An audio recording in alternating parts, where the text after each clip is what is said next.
What's up, everybody? Welcome back to another cup of conversation, where we have conversations worth having. I am your host, T. And I'm your host, Coco. And today we're going to be having a conversation that I think we all need to be having and hearing.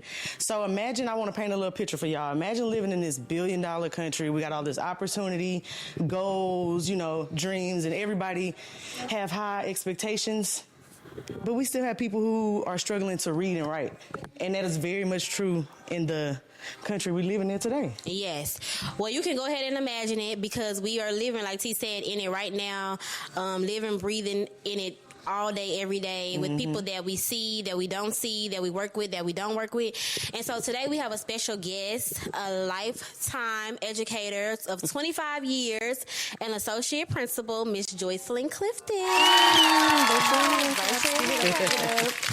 How you doing today? How you feeling? I'm great. I'm doing great. Okay. So we like to start our show off with this segment we call How You Feeling and How You Dealing.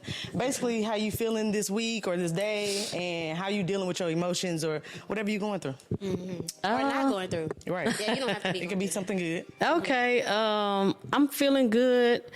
We're almost to October. October is the hardest month for educators. For whatever reasons, but it's before, those big breaks we get in. Push through. Yeah, November and December. But other than that, I'm feeling good. Things are settling down on the campus. Things are settling down at work. So I'm feeling good. Okay. That's good. And hopefully you're dealing with it just as good. I am. You take the good with the bad. Sometimes, dealing with adults is different. Yeah. It's different and it's difficult. It's not new to me, but every year is still different and it's difficult. Right. We're going to touch on that. We're definitely going to touch Yes, on we that. are. But how you feeling? How you dealing? I'm feeling and dealing real good. I'm excited. Doing this research, well, prior to this, we had our conversation about just me being back in the classroom and seeing, like, how the children are not reading at the rate I think that we were maybe when we were in school, and like this kind of made me like emotional because it's like I almost sometimes feel like we just at a losing battle with the kids that we have today. And I hate to say that because I don't want to be pessimistic. Pessimistic or anything, but I just feel like really bad for them. And but how I've been dealing with is just doing what I can do. Like it's only all I can do is like do what I can do. Like I can do my part. I can show up every day as my best self and with them in mind and move on from that. But that's just basically how I'm dealing with it. Like I'm just going every day and like remembering that maybe God do have me here for a reason. As much as I be light work complaining about having to be there 8 hours a day. But, I'm just going to look at it like a blessing, especially like reading what I've been reading about, like the literacy rate, like the kids, and just like all of it is just a lot. So, but yeah, I'm good. How you doing? He put you in the path you're supposed to be on. So right, exactly. Where you're supposed to be. Yes. I'm feeling good. I did get a little emotional doing my research with this as well. I told you that earlier. This was more than I bargained for. But like I said, with these conversations that we do sit on these couches and have, they supposed to be those kind of conversations. Opening up our eyes to things that we pass by every day and nobody really like shine the light on or nobody really talk about in our households or anything. So I just think it's an important conversation we need to be having, and it's a heavy load to carry when you got to like try to like go through this and really make a perspective of it. And these are people's lives for real. Like this is how people live every day. So it's a touchy. You don't want to say nothing wrong, but you want to get the message across very clearly. So I'm dealing with it good. I think we did some good research and I put together some good topics. So I think this is gonna be a good talk amongst all the talks we have. So okay. So you want me to? Let me start it off real light and very surface on my tease topic. My tease topic is always something that like I notice on the internet that's like trend worthy, and this is gonna go into our topics of literacy tonight. I see a lot of like almost combativeness between parents and educators, whether it be, you know, the principals, the teachers, anybody in education. And I just want to know, has it always been like that, or is this something new that like the internet is just shining a light on, or has it always been a battle between educators and parents? 25 years in, I say it has been, of course, with anything, you know, now because we can see it, you know, we can see it, right, you know, right. we know more about it. But I think it always has been. Listen, you know, kids and I feel like I just had this conversation at work today, but children are a person's, a parent's biggest commodity, priority, asset. They're everything to them. Yeah. So, you know, people are literally sending their everything out and I was telling the teacher today that that's a parent's most vulnerable place to be. I have to send my children somewhere and wonder all day, are they being cared for, taken care of, and not mistreated? So I would say yes, to answer your question. It's always, I think, been a struggle. I think now more so. There's so many reasons why I think there's a distrust with education, the education system, and some of it rightfully so. Right. You know, people have abused their position. They have abused children, literally, unfortunately, and then the system, you know, the politicians and decisions that are made are not always in the best interest of children. And that happens outside of, a lot of that happens outside of the school building. Right. And so we have, you know, don't have a lot of say so about that. But a lot of those decisions aren't with kids being put first and with them being in mind, frankly. That's crazy. I had that question on here, and it was basically saying, why do you think the politics outweigh the reality of our situation? Right.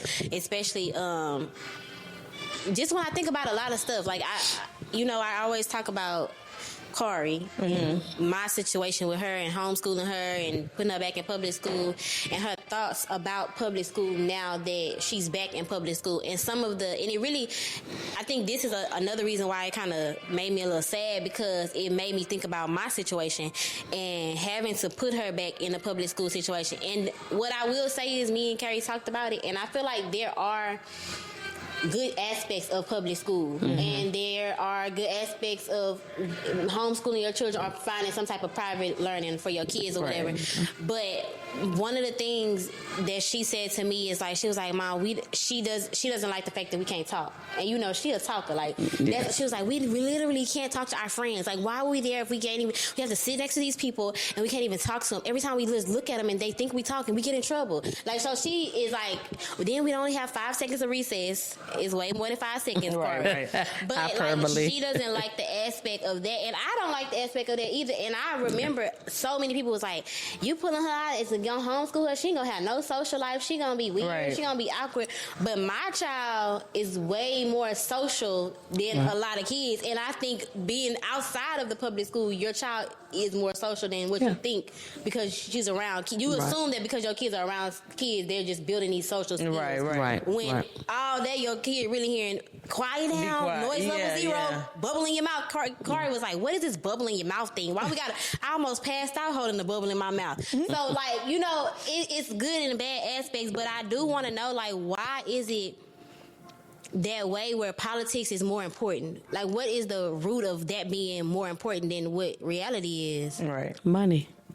It's just simply put that. Money and power. Money and power. And if I have power over the money, where the money goes, then I have the power. So power then money, or money then power, they're synonymous as far as why, things are done the way they're done. Well, do you think that and I get that. And I figured that's the bottom line of it. But I also just think like we spoke last week about it like that. You said that if we come together and control the money, we can control a lot of the policies, make them stand on some of the stuff that they, tell us about. Right. I just feel like sometimes too, even though that's the reason, the money and the power is the reason, sometimes I want to know if why can't we have the money and the power with a better system too? Yeah. You get what I'm saying? Right. Because you can still have the money, the power in that school system, but let's incorporate X, Y, and Z, whatever that is. I don't know what, a better social environment for our kids. Right. You get what I'm saying? Like, I don't know what that would look like. And I know you can talk about it, but if you don't have a solution for it, then you really can't talk about it. But I feel like we have so many educators that have been in this field for so long. We have, experts and the scientists, all these people, and then we can't come up with a better system for our kids. It's kind of... I think it's obtainable. I think it's about putting pride aside, putting all the, and really just putting the kids in the future to the forefront. Because like on the research we was watching, like in that movie, we watched Right to Read to kind of prepare for this and just to get a better insight of what's really going on in the world around us. And like they said, if we put kids back for that, like step by step, not trying to teach them sounds and letters and put it with pictures and make sure they know that this says Susie's painting purple. Yeah. You know what I mean? Like, that was crazy. Did you see? So I'm basically on the movie, they wasn't breaking it down like phonetics. Yeah. And so they were saying basically they were using pictures to teach kids to read, and so the little girl was reading, and there was a little girl had a paintbrush in her hand. She was painting a fence, and it said, "I was painting the fence purple." But then when she took the picture away, the girl couldn't read same sentence. The same sentence. She couldn't read any of it. And so I don't know if you know about it, and I know you've been in education a long time, but basically what has been happening in the literacy dynamic of the schools is they've been doing something called whole language. Yeah. So they don't think that they have to break it all the way down from the letters. Right. So how do you think that has affected? I learned. I learned to read. Right. Exactly. Right. So do you think that was the start of them introducing that into the schools? Is the start of the literacy crisis? I think it definitely has a lot to do with it. I think, and I know teachers now. It's funny that you said hooked on phonics, because I just had a teacher tell me that that's how she's had her greatest success in teaching kids how to read. And she is really almost like the reading whisperer, where I am, because that's what they always say, get them to Miss So-and-so, she gonna get them to read. Right. And so, and she was like, I don't tell a lot of people this, but let me let y'all in on my secret. But I use a lot of elements of hooked on phonics. So, then it becomes this power struggle with my beliefs, my thoughts, my philosophy on this and that. And listen, it's more than one way to skin a cat. It's a lot of different principles and beliefs and thoughts. And so everybody has their own. This is the way you handle, behavior. And this is the way you handle writing. And this is the way. And so everybody thinks their way is the correct way. Right. And so then, sometimes money gets funneled into this way. Yeah. And then that happens for a year, some years. And then money goes to this way. So education, is so money driven, unfortunately. And that's why I say, a lot of times people's eyes have been taken off the prize, and that's kids. And then it turns into who's written the most books, who has the most influence, who has the pride and ego. Right. And I used to think the same thing about the police departments. When they be like, oh, this county didn't want to help us, we trying to solve this murder, but they wouldn't give. I'm like, y'all all trying to do the same thing. Right. At the end of the day, we all don't want nobody out here killing nobody. Right. We all don't want illiterate kids out here. So we all. Right. I'm trying to figure out when does the kids need to be better, or their future come before your pride, or I wanted to make this. I wanted my curriculum to be the one. And what that's I mean? Money. And then you got to think about if y'all have ever heard of the pipeline to prison. Yeah. That falls into play in a lot of this as well. Yes. With our young African American, black and brown young men, boys, and like they say, if you're not reading by the third grade, really, then that's a direct link to you being incarcerated, later in your life. That's exactly so all of that comes into play, and then what what that means, what incarceration and being in prison, what that means then for Black and brown boys. So it's so many, things at play, and then how money is issued and divvied out from the state. And when I'm talking about this, of course, I can only just really speak about the state of Texas, but how money is given out and the richer districts and the poorer districts and the suburban districts and the urban districts and the more rural. So it's all of that into play. And again, a lot of it still always goes back to money. Yeah. Yeah, that's it true. Does. And I hate that because that's what but the thing about it though, guys, even though like we say like the Black and brown children are suffering, this is really starting to enter everybody's space. Oh yeah. You know what I mean? Because then at that point, when it's not about color anymore, then it becomes about money and socioeconomic status. Exactly. And then it becomes, even if you are Asian, white, Native American, whatever you are, what's your financial status? Right. Or you on that free and reduced the money lunch. and the time to be bringing you to extra class. Tutors. Oh, absolutely. And so that's the difference. Absolutely. That's the difference. So not being able to read has hit every student in the schools, kind of like it's not just Black and brown kids, but the difference is that they're able to.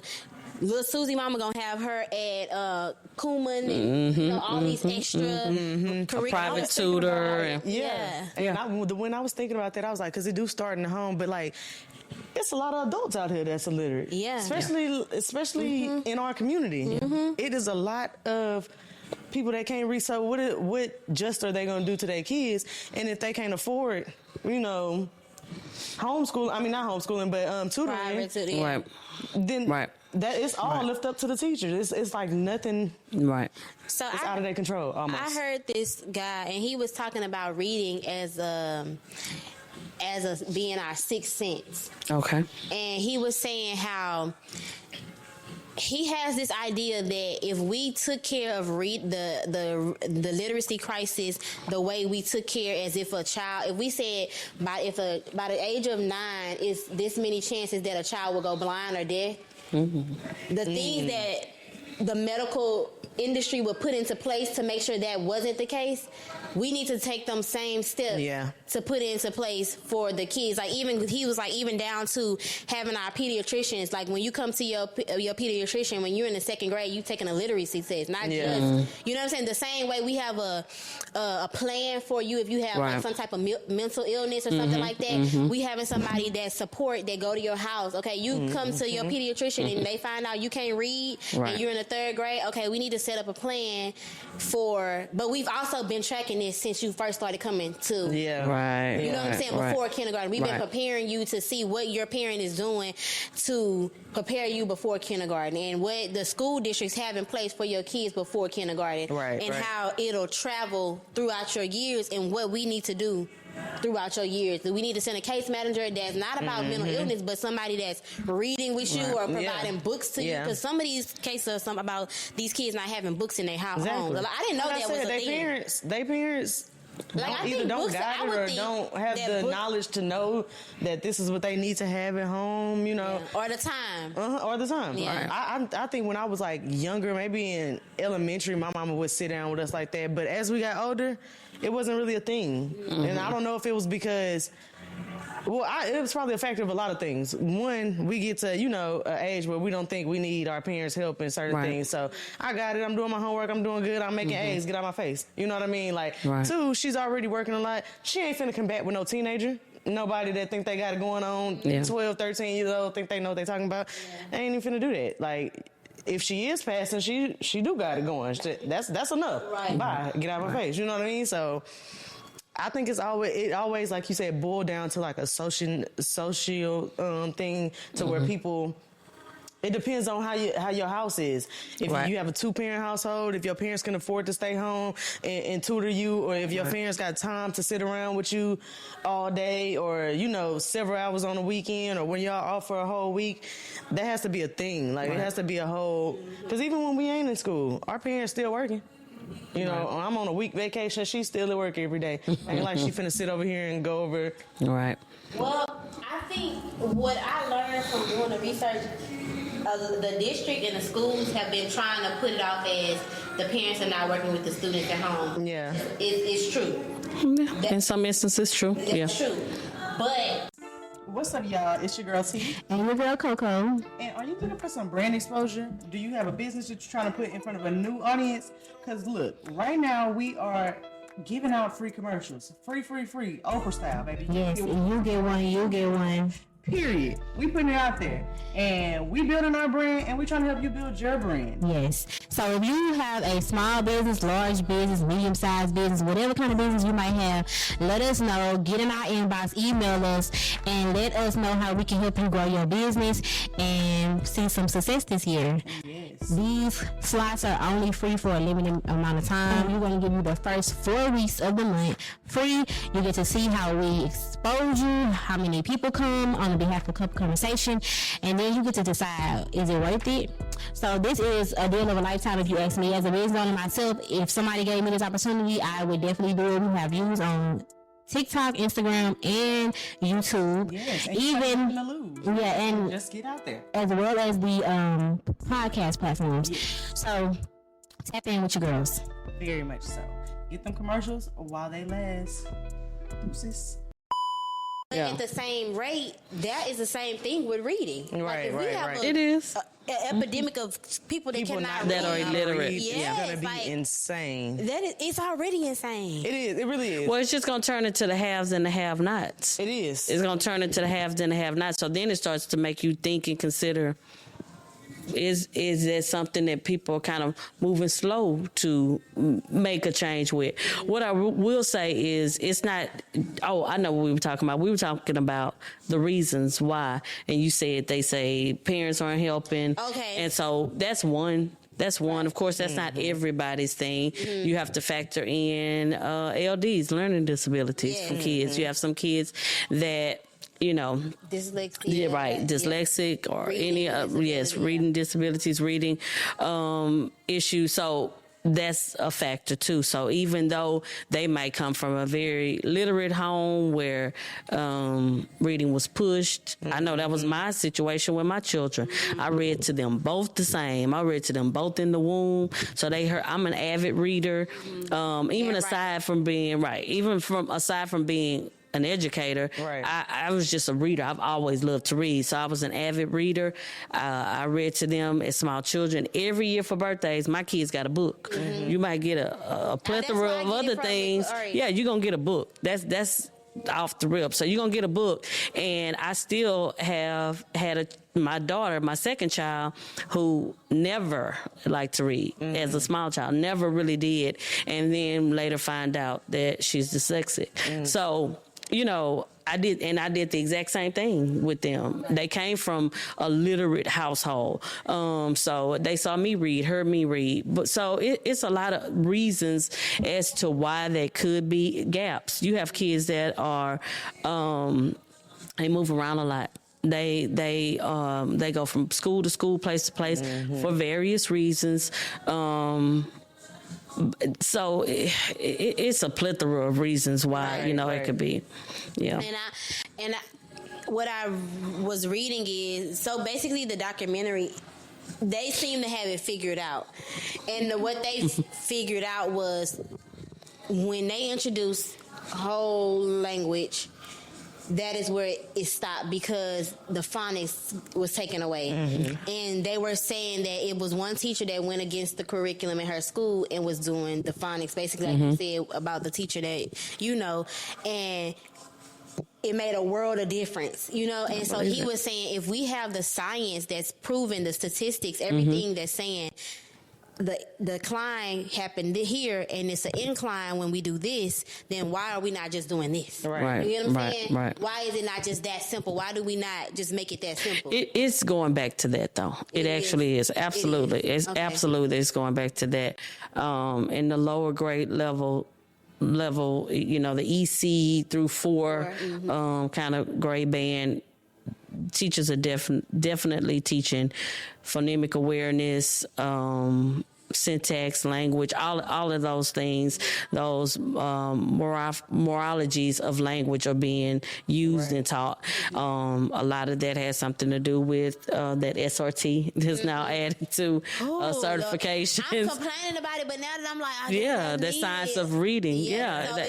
So that's a lot. That's what they talk about a lot in that documentary, the science of actually knowing how to teach it. Yeah, that's good, because that was one of my questions. I was going to ask, are teachers actually taught what each grade, because this might be a dumb question to educator, but are teachers actually taught which grade should be doing exactly what? Like, that's what the TEKS are. So, yeah. Okay. That's what the standards. Yeah, that's what the standards let you know. That's how you know what to teach in kinder and first. Right. Yeah. So they are all doing the same awareness to the letters and the same in each grade. Well, not in each grade, but in each grade they're progressing, or supposed to be. Should be, yes. Progressing the same.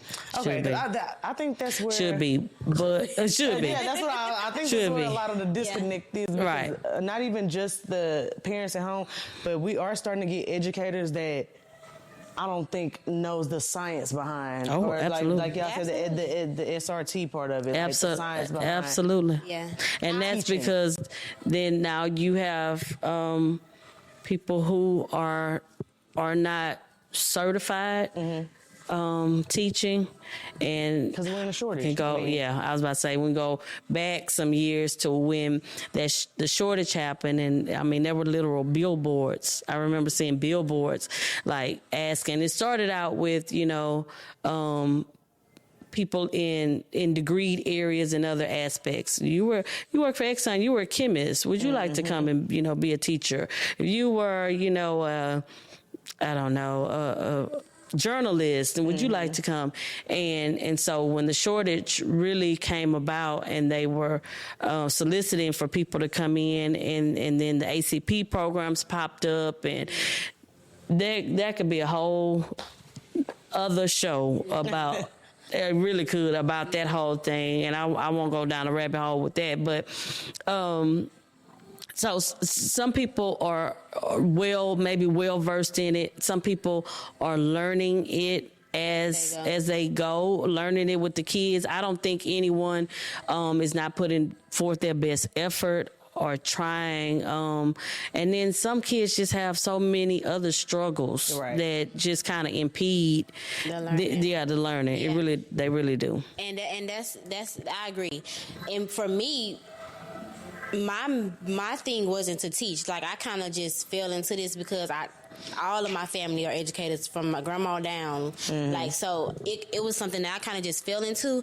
But what I even started to do, and because I was not trained to be a teacher per se, but I knew what I was trained to do as a child or as a part of learning. Right. And so even now, like, I have to learn what we call the way. That's what they call it or whatever in my district.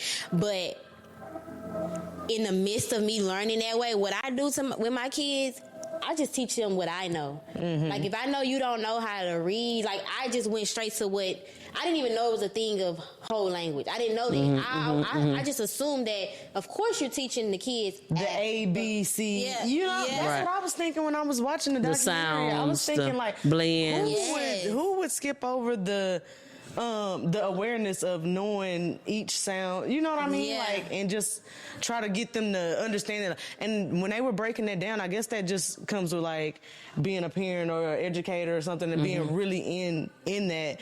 When they were breaking it down and saying, like, teachers are skipping steps, and now in, like, first grade and kindergarten, just showing them, like, pictures and stuff, like, or leaving something blank, like, and say what goes right here, like, it's a white dog, and you got a picture of a white dog in the bottom. It says the white dog, and you leave white blank. Like, it's almost like just a guessing game. It's a memorization. It's not like it's a memorization. Yeah. That's why that little girl couldn't read back paint, and she had just read that sentence so well. And I was thinking to myself, And then in the documentary, they said they think that one of the ladies was saying, I think that they took that out because they felt like it was more tedious, more. I'm like, what about education is not a quick step, right? Not tedious, right? You're like, what about teaching somebody from 5 to 18? Right, it's right, not from 3 a to tedious thing. Yeah. Like that was like a stupid thing to say. So you could tell me, or I think, I don't know if it's early enough, but how early is it that you can even detect or test to detect like a learning disability, like dyslexia or something like that? Well, the state requires in kinder and first grade testing for dyslexia to occur. Okay. So my mom must have skipped that. I'm not lying, because I feel like I was dyslexic for a long time. I used to too. Really? Yeah. I think I just kind of like, I was about to say, I kind of just like. And you know, dyslexia is hereditary okay, too. because I'm having some thoughts about Corey. We'll talk about that, but I'm having some. They do a It screener. might be- it It's a might- screener that's done. Okay, is it writing too, or is that only dysgraphia? The writing form of that is dysgraphia. Writing things backwards. Well, no. Writing things backwards has kind of for a long time been associated with dyslexia. Not that it's not it can present itself as a symptom, but that's not dyslexia in its totality. Yeah. Okay. Some kids just really mix up B and D for a long time until they kind of figure it out. Yeah. That was me. But not if you're spelling my, you put the Y first. Oh, no. That's something very different. Yeah. No, I mixed up like B's and D's. I would move, or if I'm reading something, I'll say a word that was behind before, and I have to just reread and be like, okay, never mind, that's it. Okay. But I guess I think that was just my way of like, kind of like you said, just learning to cope with it. And that's what I'm hoping it is for my baby, because like she doesn't do it all the time, but I just be noticing it, and it's like, it's kind of like aggravating, to be honest, but I think that's the mom teacher in me. Like, she could be rushing, not taking her time. Because when you saying my, you say I. What's the first sound that you hear when you're saying my? So right there first. So she could just be, moving too fast. Yeah, I don't do my girl. Yeah, and I do, and that's another thing. Like being a mom and like a teacher, it kind of make you feel like, I know sometimes I feel like not my child. Like, you know what I'm saying? Like, if my child don't know how to do it, you just assume that because who you are, not thinking like she's a totally different person. Yeah. Her capabilities are different than yours. Like, so I think I even told her homeschooled the micro school that she was going to. I told them like I had to kind of back off, because if I had to say this one more time, that was me. How many apples? Oh yeah. Listen, my mama had those moments. I had those moments. Like, yeah. And I think we are just naturally intimidating to our children, because when she works with other people, all the feedback that I get is different. She catch on so, and I just be like. She's not fast enough. You know what I'm saying? Like, it is the answer. I'm telling you, because my mom used to be. Now that you mention it, I can't remember nothing but the Johnny. It probably was a couple times when she was like, Auntie, yeah. I said Johnny had 2 apples. You could just sometimes you could just seem to have so much more patience with other people's kids than your own for whatever reason. Yeah. And it's really sad, because I really thank God my child is whoever she is, because what I'm seeing now, and not to compare kids at all, but it could be a lot worse. You know what I'm saying?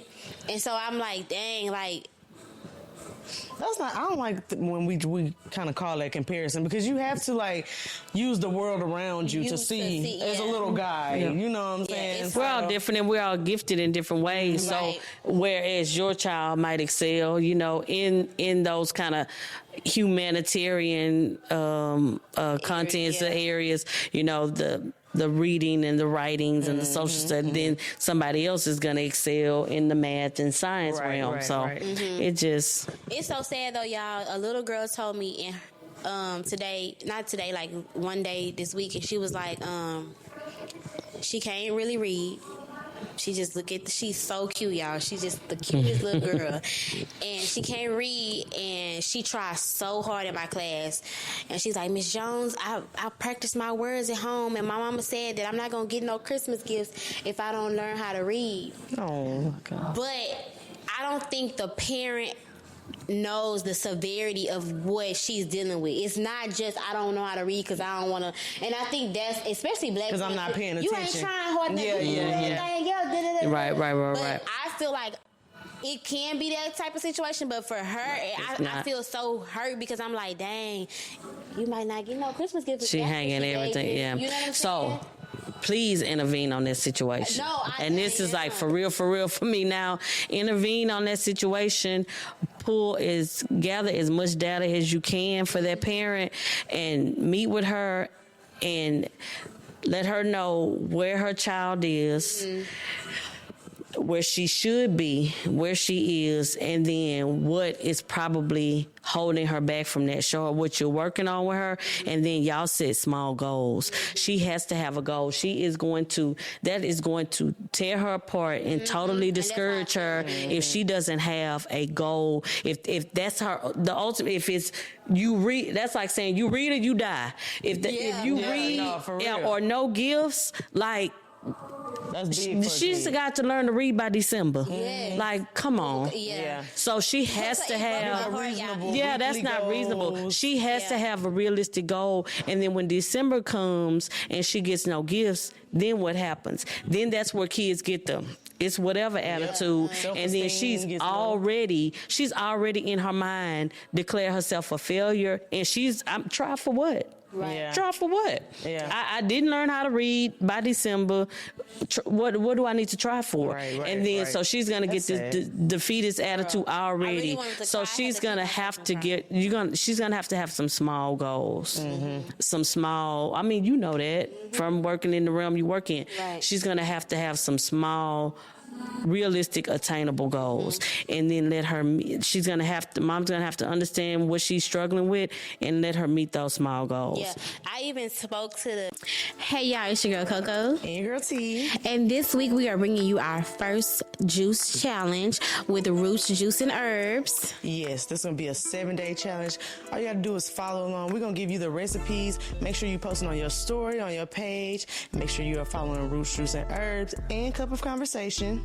Yes, and make sure you hashtag Cup of Roots when you make your juice or smoothie. See y'all next time. Because like when she said that, I was like, I gotta get to the bottom of why she can't read. You know what I'm saying? Mm-hmm. And when I did her map testing with her, she did. So for instance, for where it says, she'll sound it out. She'll say, she'll try to say choke. Mm-hmm. Oak. She'll sound it out. Oak. And she'll say Coke. Okay. Like, so I asked the dyslexia teacher, like, what is it when a child can say every sound, and when they get done, you think, oh, they got it, and they say a word that has that same sound in it, but that's not the word. She might be struggling with the combined. She said that is a form of dyslexia. Being that, and she said, does she get services? And I said, no. But that might need to be, like you said, a conversation. Like, absolutely. Okay, now we moving to somewhere. It's not that you just can't read. You need extra. Because I was a dyslexia specialist before as well. So that when you're working with dyslexic students, there are certain techniques, and those things happen so every day, the same thing. That opened my eyes to a lot of literacy. Between that and then taking the reading academies that I finally finished and took this year. Finished? I did. Ooh, Lord, I'm an admin reading academies champion. It's really it's almost a 60-hour credit course for just the basic educators with that base. It's the SRT, the same thing with that science of teaching reading and it's the same idea of what that is, and all combined into a course. Okay. And so I will she say they needs are that. doing something. Yes. They Yeah. are doing that, stuff though. because when I started teaching, and STR. I've been saying that wrong. STR, Science of Teaching Reading. Yeah. Oh, okay, STR. okay. STR. they were not doing that when I first started teaching. So about I had a question about the since you did mention like testing out, getting the data from it and testing out and see how these kids are improving or not. I know y'all not, or teachers or the school districts. Is this a whole Texas thing? I'm asking because I ain't got no kids, y'all. But I know they are still taking like the tax and the whatever they call it. Star. But they're not using it to pass them to the next grade, are they? Right. Well, no, huh? High school is EOCs, and you do have to pass pass all of your EOCs to graduate. Because I seen a lot of like uproar when that started changing, like and parents saying, well, I always thought it was like a divide. You either was on the side where you was like, I always thought that was not necessary because just because my child done bad on one test don't mean that they, didn't do anything all year.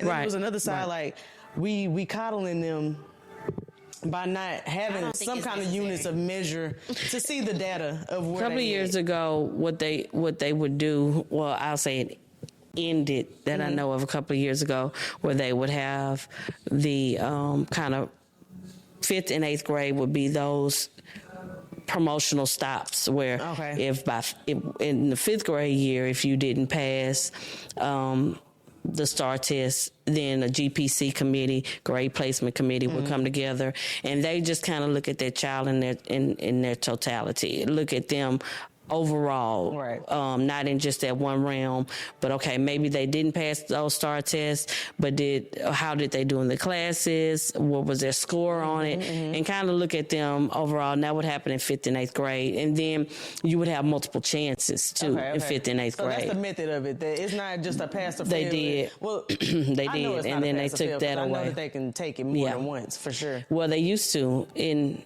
5th and in between 3rd and 8th grade, you used to. Now you do move on, but then there are House bills that have been passed to then remediate students. So the following year, there's requirements of remediation. So House Bill 1416, where students then have to be remediated in the areas and subjects which they didn't pass, reading and math. And if they fail so many years in a row, then they automatically are seen by interventionists, and there are all kind of rules over what the intervention looks like and things like that if they're not successful. So there are things put in place and done for students to be successful. You have what's known as the RTI program, response to intervention, and students are placed in that based on screeners that happen at the beginning of the year, middle of the year, and end of the year. It's a lot of things that are put in place to help move kids along, remediate them throughout the time. Right. But then I also too I believe it's a lot of stuff put in place, but sometimes I feel like it's almost kind of like we're doing something to say we're not doing nothing type of thing. And the reason I say that is because I feel like sometimes, like for my school, we have what's called power up. So basically, we have them in the morning before class, and we have 40 minutes with them. It's 40 minutes, but it's supposed to be like they have to at least get 30 minutes. Like if they don't get, if anything less than 30 minutes, then you don't count that as that time. Okay. And they're supposed to have a certain amount of hours for the first semester or for the year or whatever, and then you roll around or whatever. But I feel like it's just not enough time. It's just not enough time. That just sounds like they just gave 14, 16 time a fancy name. Right. Okay. That's what it is. Yeah. They did. But that's what I'm saying though. It just seems like that time is not enough. You eating breakfast during that time, it's just really. It's a multi-purpose time. And are you really focused in on? And what we're doing, is it really? I don't know what to think about any of it sometimes, because I'm like, these kids really, like, I be wanting to, like, okay, I'm only working with you today. Everybody else, I don't know. I can't really teach when we have such so many different personalities, and stations and all of this stuff, small group, and it's supposed to be, and it is helpful. Don't get me wrong. I'm not saying any of this stuff is not helpful, but I think at the rate that we are in the state that we in, I feel like you be needing to pull them to the side. You need that one-on-one. I feel like what the instruction is not meaningful to the kids that I have because they are so low. You get what I'm saying? Like I can't teach you this. Even, for instance, sometimes I feel bad because I have to bring in fine first and second grade level work for my fourth graders, or even sometimes lower than that, like for my fourth graders. And I feel like you giving me curriculum from fourth graders, but they can't do this. And so it's like I'm at a battle between like sitting at my small group table and going all the way back to kindergarten and saying and then it's like, Ms. Jones, what you been doing all year? Have you done X, Y, right. Z? So I feel like you have to scaffold. You have to meet them where they are. That's why teaching is so difficult. Teaching is very difficult. Nothing about teaching is a wham bam thing, is microwave, is an easy quick fix. It is a constant pulling of your mind and your thoughts and your senses and your do this, do that, making choices. It's just a gamut of things. But you have to try to, constant for this kid. Yeah. For them, something else for that kid and something else for that kid. So you have to meet them where they are, scaffold.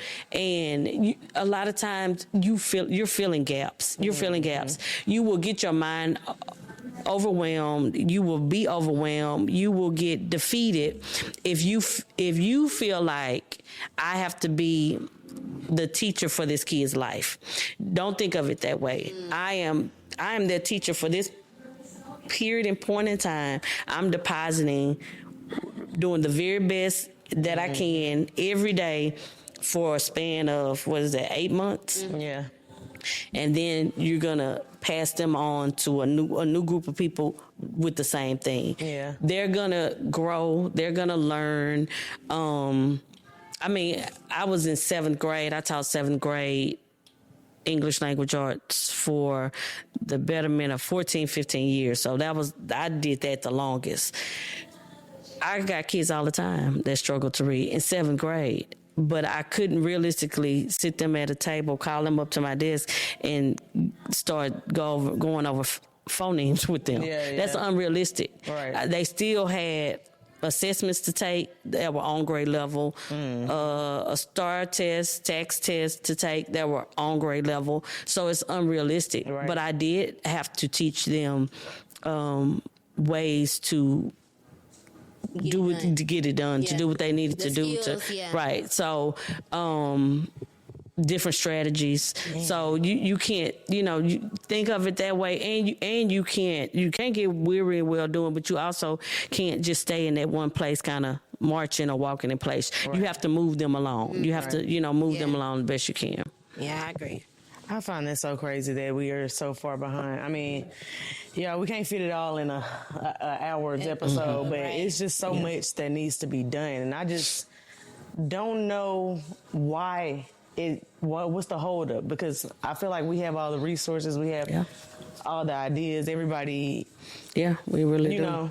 Is willing. So I just really don't know what the solution is. But as far as what you see in your district and like your students, parents, what do you see that needs to be improved as a whole so we can get the kind of the literacy crisis better improvement in the numbers? Because from the research I was seeing earlier in the numbers, I ain't even want to, especially in Texas, some of that shit was embarrassing.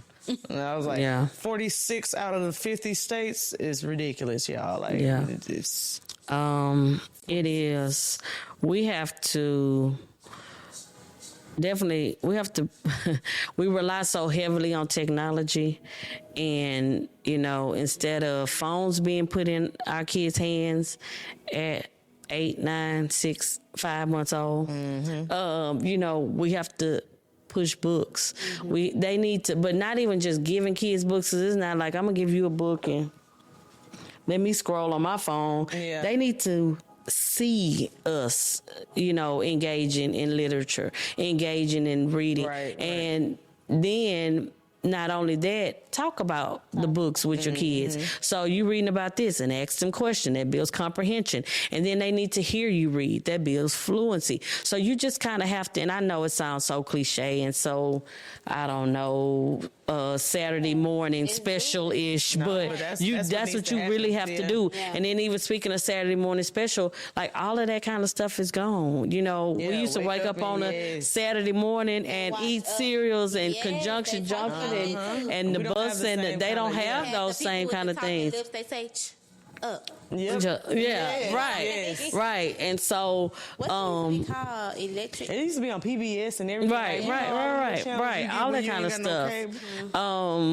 So they have to just be immersed in literacy all the time, and they need to see people around them engaged in it, like for real, not acting like it, but really engaged in it. Yeah, for sure. And just going back to basics. I'm just big on that. Yeah. If it's hooked on phonics, or at least or at least what the principles of hooked on phonics are based in, then absolutely. But I know what I'm seeing with that STR, having all teachers in grades from kindergarten to third grade required to take reading academies. There's a concerted push to make that happen. Oh yeah. That's why absolutely. I truly like to hear that y'all say that that's what's going on, but because I don't think, and this will be a good insight for parents, because they always asking, especially I see on Facebook, like, what them teachers be doing? They worried about what the teachers doing on the weekend. If the teachers going to the same clubs or bars they going to. Gosh. Y'all need to be worried about is them teachers in some extra classes to teach y'all kids the art of knowing, And there might be some classes that the parents need to get back into to be able to. Because I think it becomes innate to know how to read. Because sometimes I find myself saying, how can I explain this for Kari to understand this? Yeah. Because I know it. You get what I'm saying? So I don't know. So you got to keep on doing it. Like she was just saying, like, even with the kids, you got to make it all day, every day. You got to do that for yourself, too. Reading time. We used to ride in cars and make a game of reading the signs. Anything like that. Small things like that. So from letters to sounds to words to none of that stuff gets old. Making flashcards for your kids. Calling out words, doing spelling tests with them, even if the teachers aren't doing it. And I know every household isn't the same, and our kids don't get that same opportunity for that. Right. Because we could fill an ocean with the examples of child A and child B, assistant brother, mom is not in the house, dad is incarcerated, being raised by grandma. So grandma, she, working a job when she gets home, she don't do nothing. She tired. Yeah, she feeding them and getting them in a bath and getting in a bed. And the last thing that's on her mind to do is to read a book or do some flashcards with them. So everybody that touches those kids, they just have to do their part. I think a lot too, if we stop focusing on who's not doing something and we just worry about what I am doing, what I can do, then that's all we can control. Right. Yeah. That's it. I agree. You got any confirmations you want to leave the folks with? This is just a confirmation that you needed to get back in there with our kids, get in the field with our kids. No, for real. And or somebody else's kids. If you don't have no kids, maybe you need to do Auntie Reading Academy. I don't know. It's already in the works. Don't worry about it. Catch us this summer.